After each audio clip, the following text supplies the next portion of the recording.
ቶሎ የመጨረስ ችግር ኖሯችሁ ብልት የመቆም ችግር የሌለባችሁ ወንዶች ይህ መልእክት ለእናንተ ነው። ስለዚህ እንዴት አድርገን ያለ መድኃኒትና ያለ ምንም ሕክምና ይህንን ችግር ማስተካከል እንችላለን የሚለውን አንድ በአንድ እነግራችኋለሁ።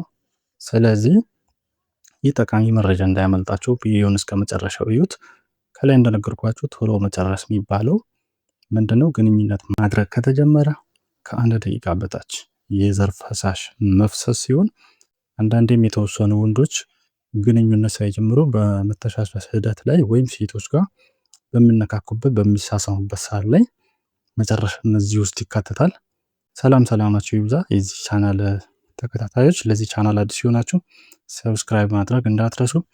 ስለዚህ ወደ መረጃዬ ስመለስ ለዚህ ችግር ዘላቂ መፍትሄ ለማበጀት ያክል ልክ ግንኙነት እንደጀመራችሁ የመጀመሪያ ዙር ፈሳሽ ከፈሰሰ ወይም ከጨረሳችሁ ማድረግ ያለባችሁ ወሳኝ ነገር ምንድን ነው?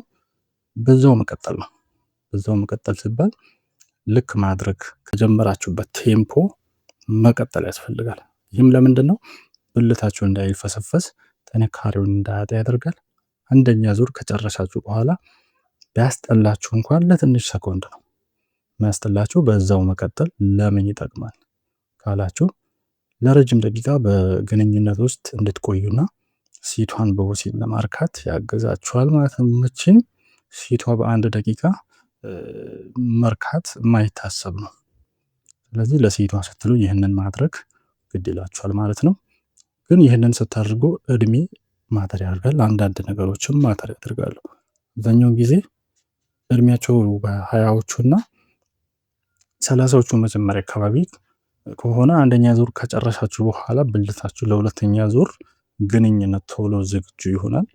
ነገር ግን ብልታችሁ ለሁለተኛ ዙር ዝግጁ እንዳይሆን የሚያደርጉ ልማዶችን መቀነስ ወይም መተው ያስፈልጋል። እነሱም ምንድናቸው? እንደ ጫት መቃም፣ አልኮል አብዝተው መጠጣት እና ሌሎች እጾችን መተው ያስፈልጋል። ሌላው ለሴቶች ማስቀምጠው ቲፕ ምንድን ነው? የወሲብ አጋራችሁ ቶሎ የመጨረስ ችግር ካለው ለሁለተኛ ዙር ግንኙነት ቶሎ ዝግጁ እንዲሆን የሚያደርጉ ነገሮችን ማድረግ ከእናንተ ይጠበቃል ማለት ነው። ለምሳሌ ወንዱን ስሜቱ እንዳይቀዘቅዝ እና በዛው እንዲቀጥል የሚያደርጉ እንቅስቃሴዎችን ማድረግ፣ ድምፅ ማውጣት ወይም ማቃሰት እና ወንዱን እንዳይደክመውና እንዳይሰላች የሚያደርጉ ፖዚሽኖችን መርጠው መስጠት ያስፈልጋል።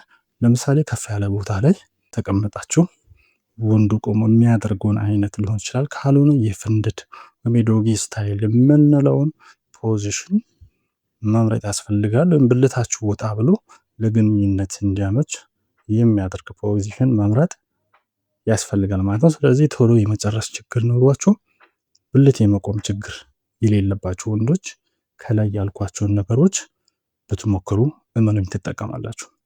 ማይጠቅም ቢሆን እኔም ይሄንን መረጃ ለእናንተ ይዤ አልቀርብም ነበር።